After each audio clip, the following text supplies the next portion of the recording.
Slabdy dad, my G's. Hope you're all doing well, you little neuro sausages. And yeah, today we've got a preset which is called the Neuro Renaissance, and it's going to be on the new Vital pack called Neuro Renaissance. No, it's just called Vital Renaissance actually. I don't know what I'm talking about. Yeah, it's. I'm going to do a quick video today, just unedited, just to explain this patch. So let's dive straight into it because it's one that I really like. And with the drums, it sounds like this.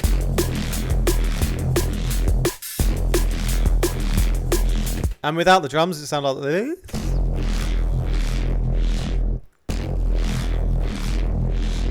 Now, there's nothing absolutely groundbreaking or revolutionary going on in the Vital patch, but there is some cool sort of things that I want to run over because it's going to help, hopefully, to increase your sound design knowledge as well.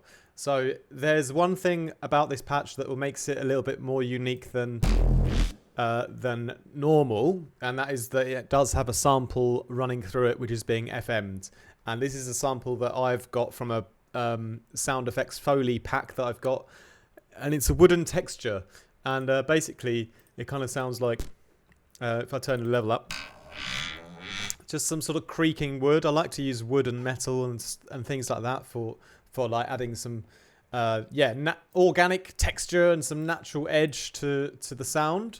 So yeah, that's really important in getting the sort of high end and the grainy kind of top end to the sound. But there's a lot of other things in the movement that we can talk about which can be applied regardless of this sample, and it's you know, because this is really just doing the texture in the high end, but the 80% of the sound is coming from the wavetables anyway. So as we get into it then, what we actually are starting off with is we're starting off with a sine wave up here, which is just simple, nice and easy, -24. Then I've got a square wave, and I've got a low pass on here, so I like the low pass parts. That sounds cool on its own as a bass, doesn't it? I really like that actually. Yeah, I like the low pass because basically what it allows you to do is have these harsher saw and square waves and already sort of filter them off a little bit, because you often run out of effects in Vital. That's the only thing, isn't it? So anyway, having that on there, and then I've got another one which is, I think this is just a square wave, the initial one. And this has got another low pass on it as well to take out that sort of nasty top end. Okay, so that's the sort of fundamental wavetables. You'll notice this one in the middle is detuned a little bit, so it's down at -23. So, well, it's kind of, the pitch is a bit higher actually, in fact. But yeah, it's giving a bit of a detuned feel to everything. So we've got a bit of natural movement already that comes in from that. Because if it was just at 24, it wouldn't quite be the same, you know, it would be... doesn't have the same speed on it, you know. So that's quite important. And yeah, I'm going to start to run the sample through it already. So you can see here I've set up my FM from sample on all of them and just have tweaked the amounts a little bit, taking down the level of the sample so it's just acting as a carrier. And yeah, I've gone in already and sort of found my sweet spots here. But obviously it does sound very like harsh in the high end and over kind of textural. So that's okay because we're going to filter all of that kind of stuff out now. But we've got a pretty full-on spectrum of sounds already to begin with here. So the first thing is a phaser filter. I'm going to add in the phaser negative. And this is where I first start to add in some movement. So I've got a nice LFO. And it's a really simple movement on this patch today, my G's. It's just a LFO up and down kind of sawtooth, shark fin kind of shape, you know. So I've just curved it a little bit up and then a little bit down here. 1/2. And yeah, all we're doing is just moving that up and down a little bit, and that's really filtering everything here. And driving it up nicely. Starts to shape the sound already. Still got a bit too much of that crunchy high end. There's a little bit too much in there still, but we're getting closer. So we're going to sort of refine it one step at a time. And so the next filter is basically going to come in from filter 1. So we just go routing this one into this one here. And again, here we shape it with another phaser filter, but this time it's the positive one. And again, you can see I'm sort of targeting the low mid-range areas on the cutoff. And here, because it was a little bit too much with the mix up all the time, I've also I've automated the mix to come off, just to kind of emphasize the low mid-range warmth that I liked from the sound. That's the reason I've mixed that off, so we just get a little bit of that effect. Driven up a nice amount as well on the filter to get that kind of flavor from the phaser mode.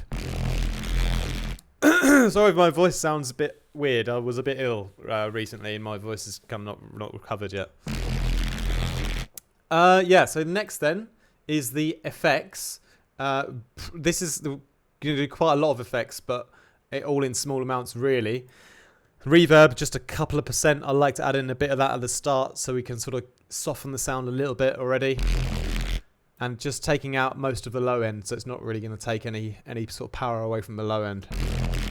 And then a chorus, I've gone ahead and tweaked it already to 12 voices. I've played it a little bit with the amounts here, and then we're just mixing this about 15%. And that gives us a nice, nice bit of more natural kind of touch to the sound. Then we got a nice filter coming in as well. This is where a lot of the main movement happens. So this is a low pass filter, obviously on everything, and it starts up high, and I actually automate the LFO to go backwards. So what I'm doing in this patch is that sometimes I'm automating things. Well, everything's on the same LFO, but sometimes I'm sort of increasing the dynamic sort of range of the effect one way, and sometimes I'm doing it the other way.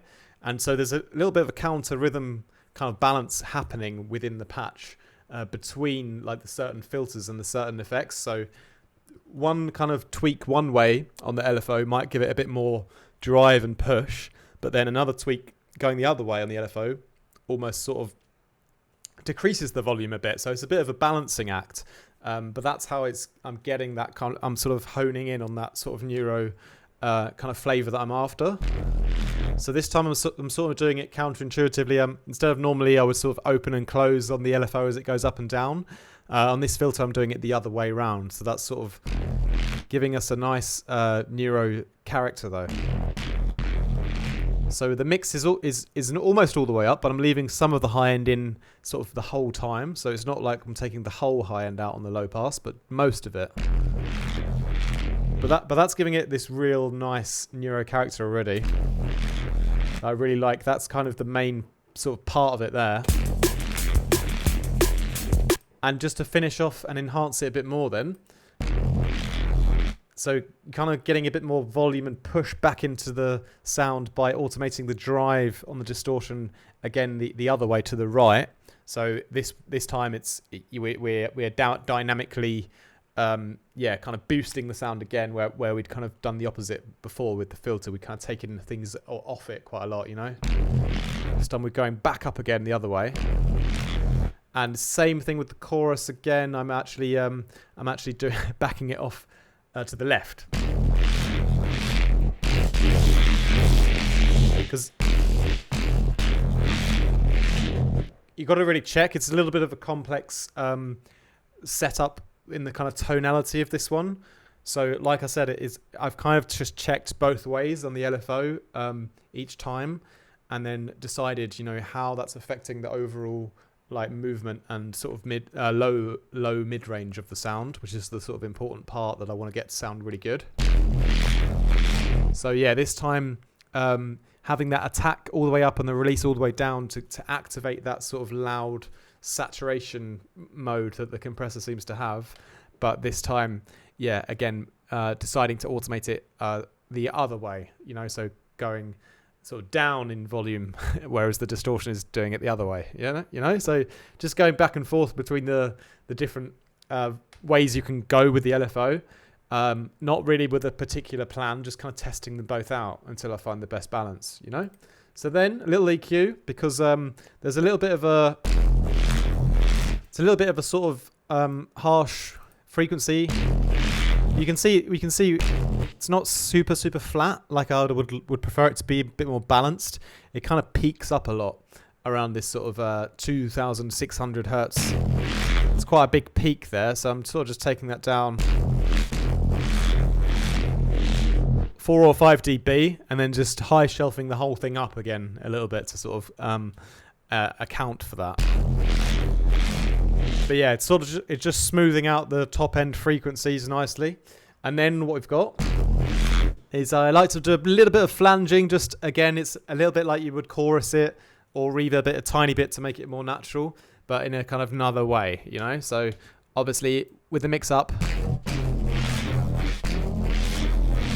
you know, it sort of makes the sound a little bit more cohesive. I don't know if I would say cohesive, but just running it through that all together, it helps a little bit to sort of make things feel like they're one, you know.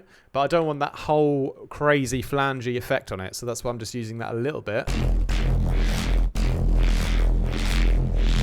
just to get like a slight more bit of gluing together of the sound in a sense, you know. But yeah, so that's the Neuro Renaissance bass, pretty much, my G's. Nice little short and sweet video today. No editing, unfortunately, on this one, because I thought I'd just be quite concise with this.